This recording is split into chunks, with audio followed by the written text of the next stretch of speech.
حضرت شیخ عبد القادر جیلانی المعروف حضرت غوث اعظم دریا کے طرف تشریف لے گئے۔ وہاں ایک 90 سال کی بڑھیا کو دیکھا جو زارو قطار رو رہی تھی۔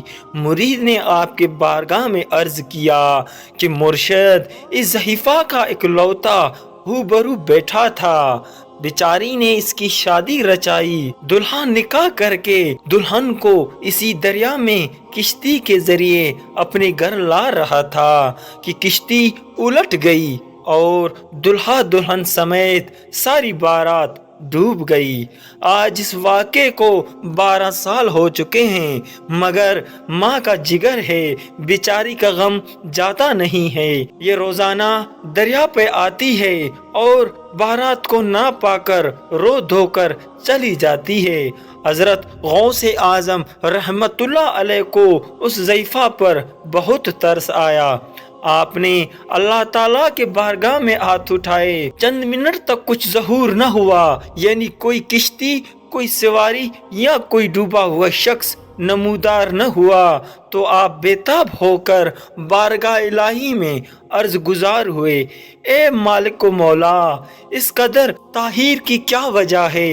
ارشاد ہوا، اے میرے بندے، تاخیر خلاف تقدیر نہیں، ہم چاہتے تو ایک حکم سے تمام زمین و آسمان پیدا کر سکتے تھے، مگر حکمت کے تحت 6 دن میں پیدا کیے۔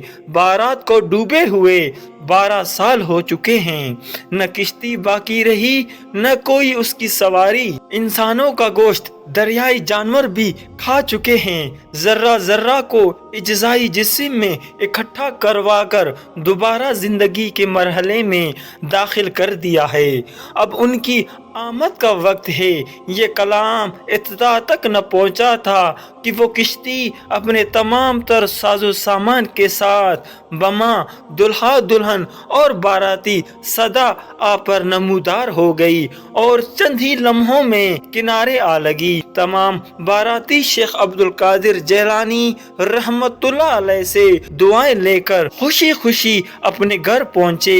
اس کرامات کو سن کر بے شمار کفار میں آ کر حضور غوث اعظم رحمت اللہ علیہ کے دست مبارک پر اسلام قبول کیا۔